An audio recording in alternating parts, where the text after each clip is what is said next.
We're now going to take a look at climatic factors and working within certain climate zones. We've looked at all the patterns and the methods that we may use, but we can't apply any of these techniques without really taking a good look at what the characteristics of our particular climate are.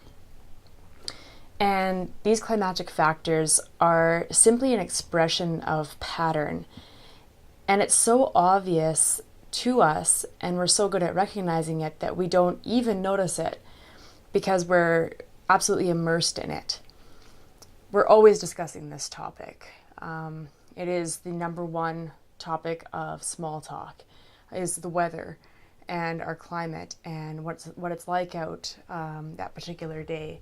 I know this morning we had a bunch of freezing rain here, and I stopped at a coffee shop where there was a bunch of older gentlemen sitting around and they were talking about the weather. It's just a very, very common thing for us to discuss and notice, but we don't really think of it as a pattern. And if we don't understand our climate or our landscape profiles, then our ability to design things is greatly limited. The chance of getting our design right if we don't get our climate and our landscape profile right is very, very slim. We don't want to overlook this. Although we think that we understand our climate, it can be very unpredictable.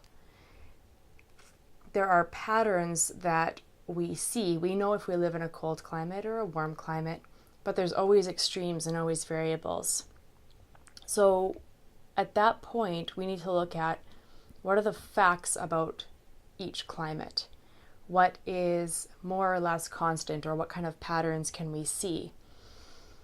And although the weather can be unpredictable, once we start working with living systems in our designs and in our gardens, then we do tend to see these patterns and the edge effects of climate.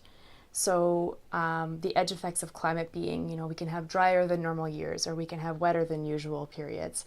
We can have colder or windier periods, but usually there is a dependable pattern. So just an example here, if we look at the weather in Regina, Saskatchewan, there is a predictable pattern of more precipitation in May and June than the rest of the year. The temperatures are also quite high in the summer and very low in the winter. Now, these things are very obvious when you live here, but we really need to observe these things, especially if we tend to design in a climate that's slightly different than ours.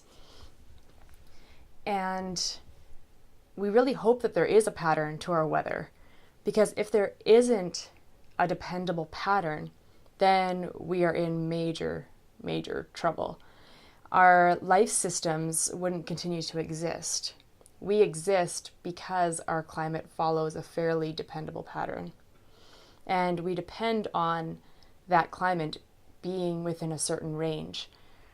Even where we are, we can get as low as minus 40 degrees Celsius in the winter, which is not overly uncommon, and we can get as high as 40 degrees Celsius in the summer. But if the temperature was to range outside of those values, so even though it's a very, very large range, if the temperatures were suddenly warmer than that, if we had a week of plus 45 degrees Celsius, for example, I'm sure that we would have a lot of issues because we are not used to that sort of weather. So outside of the predictable norms that we can see when we look at different websites and look at our climate data, there are abnormal events that tend to happen every 50 or 100 years. These are the anomalies that people speak of when they're when they've lived in the same area for 15 to 30 years or even 50 years, they are a very good reference point of people to talk to and discuss these patterns with, because they will always remember the anomalies in the weather. So if you could find somebody that's been in the area for 50 years, then you'll find somebody that's lived through at least one very extreme weather event, be it a blizzard or a tornado or extreme drought or extreme floods or anything like that.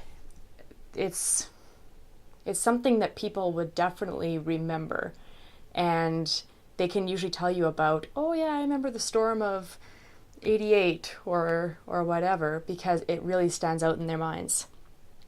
And although these extremes are infrequent, we do want to get a good grasp of these highs and lows so that we can plan for them when they do happen, because they will happen. They might not happen every year, but they may happen. So, for example, in Regina, Saskatchewan, over the past 150 years, there were, just in Saskatchewan, over the past 150 years, we had the Regina tornado of 1912. And this was ranked as the deadliest tornado in Canadian history. 28 people lost their lives, hundreds were injured. There was over $1.2 million in property damage, and that was back in 1912, so that's pretty substantial. And 2,500 people were without homes. It's still something that you can see the remnants of even over 100 years later.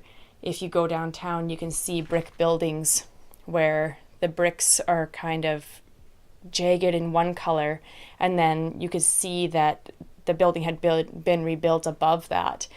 And it's really interesting just imagining what the weather can actually do and how people can survive through that. So another example of an anomaly was that on July 5th, 1937, we also had the hottest temperature in Canada. So it was over 45 degrees Celsius in both Yellowgrass and Midale, which is the hottest temperature officially recorded in Canada. In the winter of 1947, this picture in particular gets me every time. I love this picture. Storms began just after Christmas and continued on for weeks. On January 30th, 1947, a 10-day blizzard rolled through the south of the province, effectively shutting it down. The snowdrifts blocked roads and rail lines from Calgary all the way to Winnipeg, some until springtime. Only that the tops of telephone poles were visible in some communities, and transportation in the province ground to a halt. One farmer in Moose Jaw, Saskatchewan, had to cut a hole in the roof of his barn to feed his cows. And this is not that uncommon. I know in Manitoba, I believe it was 2 winters ago, my cousin had a similar situation where the snow had actually drifted so badly. So they had a huge snowfall, and it was very windy, and the snow drifts completely covered her horse barn. So they had to get the tractor out to actually try and find the horses, because the horses were basically snowed in, and it doesn't take much for that to happen sometimes. There was also a severe drought in 1988 where in June, there were temperatures in the 40 degrees Celsius range, and a lot of the communities only saw half of their average rainfall. There's the Saskatoon thunderstorm of 1996, when the winds gusted between 120 and 140 kilometers an hour. So I think you kind of get the idea. I mean, there's been rain events as well, where there's been 375 millimeters of rain falling in an 8-hour period. And I know from myself, because I do gauge my rain every time that it rains, the most I've ever seen was basically 100 millimeters in, it was only maybe in a 2-day span, and that seemed ridiculous. So I can't even imagine almost 4 times that much rain in an 8-hour period. And along with a lot of these extreme weather events, we get a lot of dangerous situations that can occur, whether it's flooding to the point where you risk actually drowning. The wildfires, there were a lot of wildfires up near La Ronge, Saskatchewan in the summer of 2015. And it was the largest evacuation in Saskatchewan's history. So more than 13,000 residents were forced from their homes. And that summer was unusually dry, and after a couple of lightning strikes, the park's vegetation lit up. So when you look at some of the wildfires that are starting to burn and some of the things that we as humans are starting to do, we have to take the weather into account a lot more carefully. I was reading an article recently about how in British Columbia, the wildfires, the reason why they're able to take hold in the way that they are is that in our infinite wisdom as human beings, we've decided to spray Roundup on a whole bunch of aspen trees because they're taking up valuable real estate for timber trees. And therefore, like, the aspen trees typically create quite a bit of a fire block. So when a forest fire moves in, they typically won't span past the aspen trees. But because we've sprayed these with chemicals to kill them, to make more room for our timber, now these fires can just go and go and go and spread and spread and spread. So when we combine this with extremely dry temperatures and extreme heat and all of these other factors, then we're in for a big trouble. Then we're in for a lot of problems. So although these weather events that are very extreme, they have a tendency to stick out in our minds, regular weather patterning still exists, and it can still be relied upon. Where we live in Canada, winters are going to be cold, summers are going to be hot, and varies a little bit more towards the coasts, which we'll go into a little bit more detail with that effect later, but for the most part, that's pretty reliable. So there's quite a few patterns where we can see a wave pattern of highs and lows in the weather and in the climate. The sun's rising and setting patterns follow a wave pattern. Dry and wet cycles will follow that pattern, which they usually cycle every 7.5 years or so. You'll have more or less a dry cycle for 7.5 years and then a wet cycle for 7.5 years. Typically, I mean, obviously that's fairly general, and when we look at the precipitation cycles, then if you have a really low span of time where it's really quite dry for 7.5 years, and then you have a wet period where it's really wet for 7.5 years, if you go from wet period to wet period or dry period to dry period, you're looking at a span of about 15 years. So basically, the precipitation cycles will happen in these 15-year chunks. And if you look at the average lifespan of someone, we don't have a lot of 15-year cycles in our lifespan to really monitor a lot of this activity. And if you miss one here or there because you're too young, or you didn't live in that area at that time, or something along those lines, then you really only get a couple of these 15-year spans to actually observe. So at one point in our